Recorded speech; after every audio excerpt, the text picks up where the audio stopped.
नमस्ते बच्चों, मैं आपकी हिंदी विषय की अध्यापिका मनीषा गौतम आज आपको आपकी वसंत पुस्तक का पाठ 5 मिठाई वाले का भाग 4 पढ़ाने जा रही हूँ।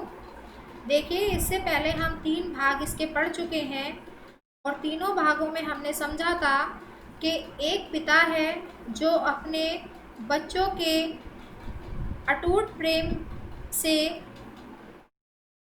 भावुक होकर बच्चों के प्रति अपना स्नेह प्रकट करता है और वह तरह तरह के भेष बदल कर आता है। कभी वह खिलौने वाला बनकर आता है, कभी वह मुरली वाला बनकर आता है, तो कभी वह मिठाई वाला बनकर आता है। उसका जो उद्देश्य है वो सिर्फ इतना होता है कि छोटे छोटे बच्चों के बीच आकर उनके खिलते हुए चेहरे देखना उसे पसंद है, उनके बीच रहना उसे पसंद है, उनसे बातें करना उस मिठाई वाले को पसंद है। तो देखिए, आइए देख लेते हैं इससे आगे। सभी बच्चे बुक खोलेंगे और मेरे साथ साथ रीडिंग करेंगे और इस पाठ को अच्छे से समझेंगे। रोहिणी दादी के पास ही थी, बोली, दादी फिर भी काफ़ी सस्ता दे रहा है, 4 पैसे की ले लो, यह पैसे रहे। देखिए, वो मिठाई वाला जो है वो 1 पैसे की 16 मिठाई बेच रहा है और दादी उससे मोल भाव कर रही हैं कि भाई तुम तो बहुत ज़्यादा बता रहे हो, है ना। एक पैसे की, है ना, 16 दे रहे हो तो सही से लगाओ, ये तो बहुत कम है। तो मिठाई वाला दादी को समझाता है कि नहीं दादी, मैं फिर भी अच्छा मोल भाव लगा रहा हूँ और मैं इतने पैसे की इतनी ही दूंगा। तो उसमें जो चुन्नू और मुन्नू की माता जी हैं रोहिणी, तो वह अपनी सासू माँ को समझा रही हैं कि यानी कि उनके पति की जो दादी हैं उन्हें समझा रही हैं कि दादी ये लो पैसे और ये काफ़ी सस्ता दे रहा है, आप इससे ये मिठाई खरीद लो। मिठाई वाला मिठाइयाँ गिनने लगा, तो 4 की दे दो, अच्छा 25 नहीं सही 20 ही दे दो, अरे हाँ मैं हुई मूल भाव, अब मुझे ज़्यादा करना आता भी नहीं है। देखिए, इसमें एक शब्द है ना, ये वाला है ना, वो अपने आप को, ये शब्द जो है वो वृद्ध है, ये इसमें ढका हुआ है, तो आपको हम बता रहे हैं कि ये शब्द क्या है, ये वृद्ध है। तो वो ये कह रही हैं कि तो 4 की ही दे दो, तो वो 4 पैसे की मांग रही हैं, है ना। तो अच्छा 25 नहीं सही 20 ही दे दो, तो वो ये कह रही हैं कि चलो तुम 25 ना देकर तुम हमें 20 ही दे दो। अरे हाँ, मैं वृद्ध हो चुकी हूँ, यानी कि मुझे अब ज़्यादा मोल भाव तुमसे करना नहीं है, मेरी ऐसी हालत नहीं है कि मैं तुमसे इतना मोल भाव करूं। आगे देखते हैं। कहते हुए दादी के पोपले मुंह से जरा सी मुस्कुराहट फूट निकली।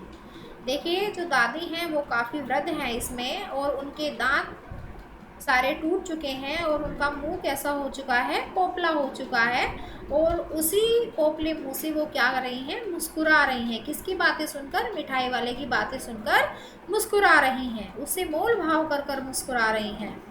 रोहिणी ने दादी से कहा, दादी इससे पूछो तुम इस शहर में और कभी आए थे या पहली बार आए हो?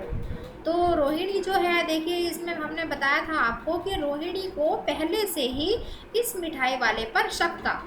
तो कभी यह खिलौने वाला बनकर आता था और कभी ये मुरली वाला बनकर आता था, और यह एक ही गीत दोहराता था जिसे सुनने पर रोहिणी को स्मरण हो जाता था कि ये कहीं ना कहीं वेश बदलकर ये मिठाई वाला ही है जो बार बार आता है। तो वह स्पष्ट करना चाहती थी कि क्या यह वही इंसान है या कोई दूसरा व्यक्ति है। तो वह अपनी दादी से कह रही हैं कि इस मिठाई वाले से पूछो कि क्या तुम इस शहर में पहली बार आए हो या यहाँ पर पहली बार आए हो या इससे पहले भी आ चुके हो।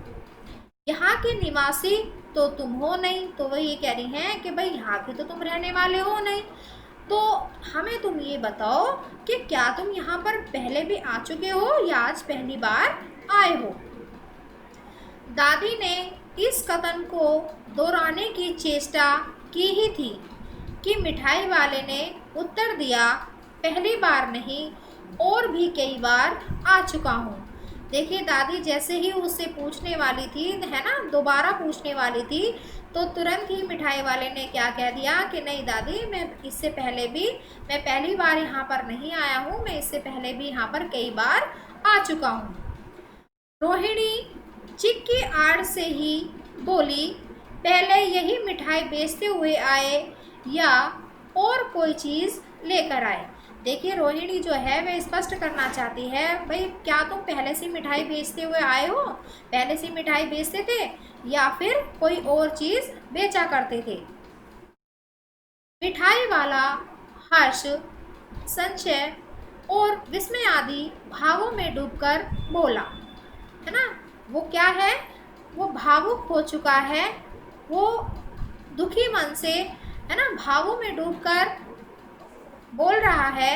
इससे पहले मुरली लेकर आया था और उससे भी पहले खिलौने लेकर, यानी कि मैं इससे पहले भी कई बार आ चुका हूँ। एक बार मैं खिलौने लेकर आया था और दूसरी बार मैं मुरली लेकर यहाँ पर आ चुका हूँ। रोहिणी का अनुमान ठीक निकला। अब तो वह उससे और भी कुछ बात पूछने के लिए अस्थिर हो उठी। वह बोली, इन व्यवसायों में भला तुम्हें क्या मिलता है।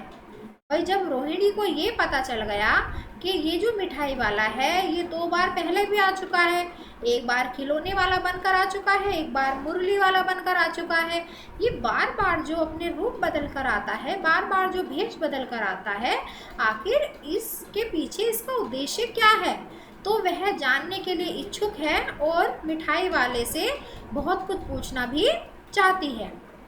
आइए देखते हैं इससे आगे। वह बोला, मिलता भला क्या है, यही खाने भर को मिल जाता है, कभी नहीं भी मिलता, है ना। भाई इससे मिलता ही क्या है, जो मैं व्यवसाय करता हूँ इससे मिलता ही क्या है, कभी मिल जाता है और कभी नहीं मिलता। पर हाँ, संतोष, धीरज और कभी कभी असीम सुख जरूर मिलता है और यही मैं चाहता भी हूँ। देखिए वह रोहिणी को बता रहा है कि इस व्यवसाय से मुझे कुछ नहीं प्राप्त होता, बस थोड़ा बहुत खाने भर को मिल जाता है, लेकिन इस कार्य को करने से जो मुझे संतोष मिलता है, खुशी मिलती है, उस असीम सुख को पाकर मैं क्या हो जाता हूँ, हर्षित हो जाता हूँ, खुशी से झूम जाता हूँ।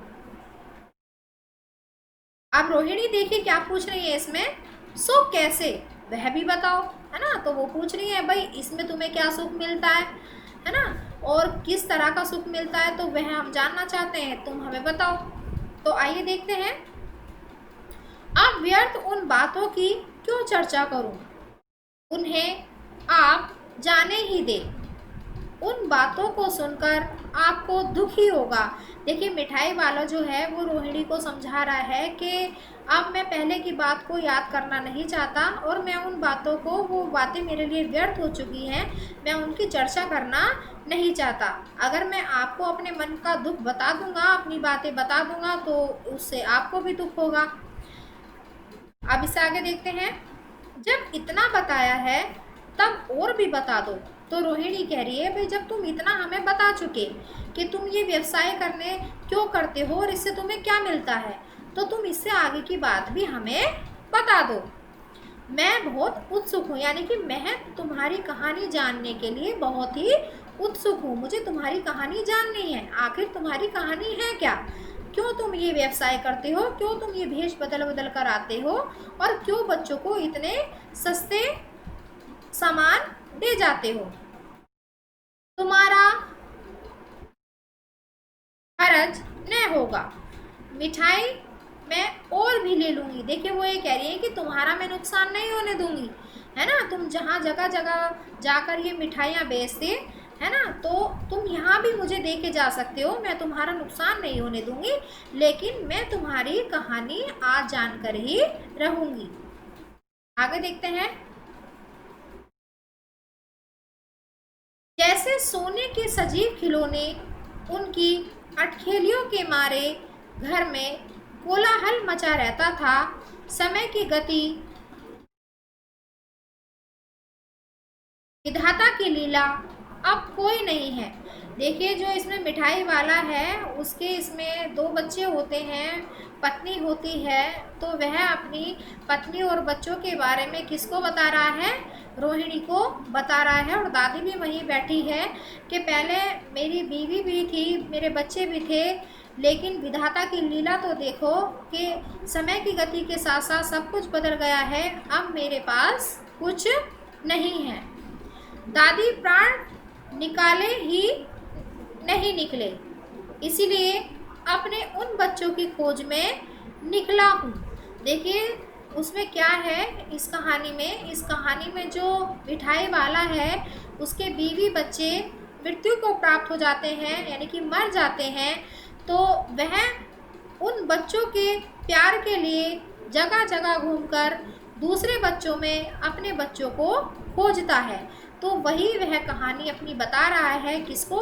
रोहिणी को बता रहा है कि मैं एक प्रतिष्ठित आदमी हूँ, मेरे पास किसी भी चीज़ की कोई कमी नहीं है, धन की कोई कमी नहीं है। अगर मेरे पास कमी है तो वह बच्चों के प्रेम की है, जो मैं जगह जगह जाकर बच्चों के चेहरों में अपने बच्चों को देखता हूँ, वही मेरे लिए अनमोल है। आगे देखते हैं। वे सब अंत में होंगे, तो यही कही आखिर कहीं ना जन्मे ही होंगे। तो वह मिठाई वाला क्या कह रहा है रोहिणी को कि देखिए, मैं अपने बच्चों को उन बच्चों में देखता हूँ, कहीं ना कहीं तो उन्होंने जन्म लिया ही होगा, और उसी को मैं अपने और बच्चों में अपने बच्चों को देखता हूँ, उन्हें ही खोजता हूँ। उस तरह रहता, घुल घुल कर मरता, इस तरह सुख संतोष के साथ मरूंगा। इस तरह के जीवन में कभी कभी अपने उन बच्चों की एक झलक सी मिल जाती है, ऐसा जान पड़ता है जैसे वे इन्हीं में उछल उछल कर हंस खेल रही हो।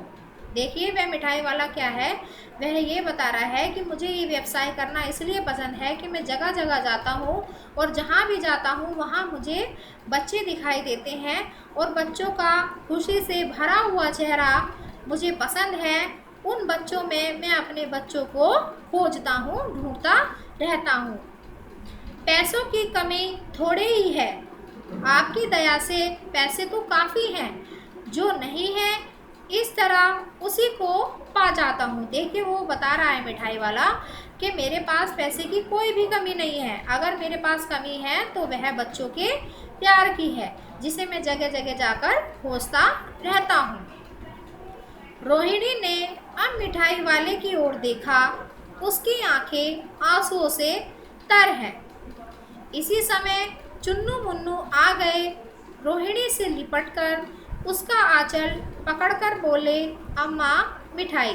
देखिए, रोहिणी क्या है, रोहिणी जो है वो मिठाई वाले की जब उसने कहानी सुनी तो उसकी आंखें जो हैं वो आंसुओं से भर गई हैं, और इसी समय क्या आते हैं, चुन्नू मुन्नू आते हैं और रोहिणी से लिपटकर उसका आंचल पकड़कर बोलते हैं, अम्मा ये लो मिठाई।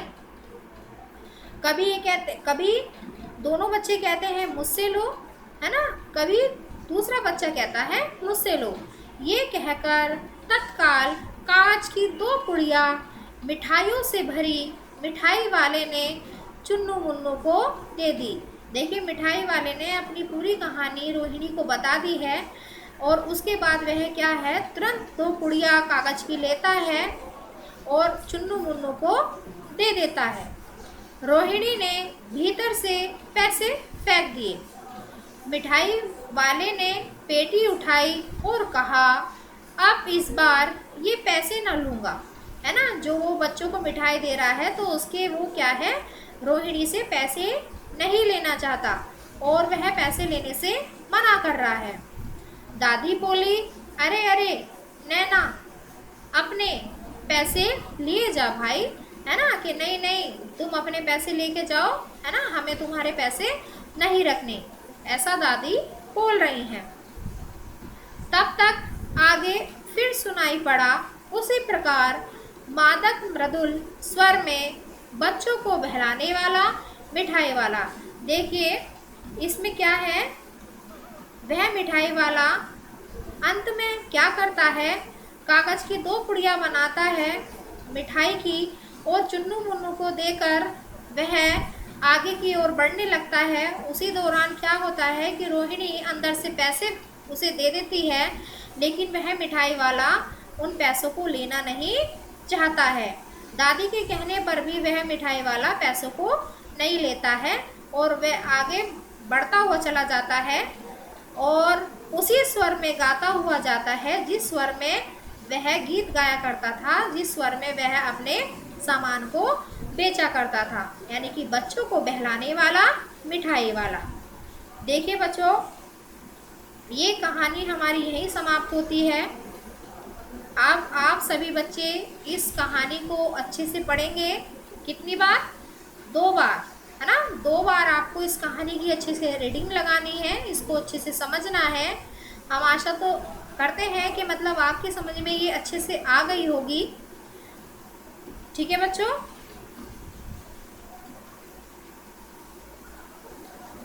और इस पाठ से संबंधित जो भी आपके नोट्स हैं वह आपको उपलब्ध करा दिए जाएंगे। धन्यवाद।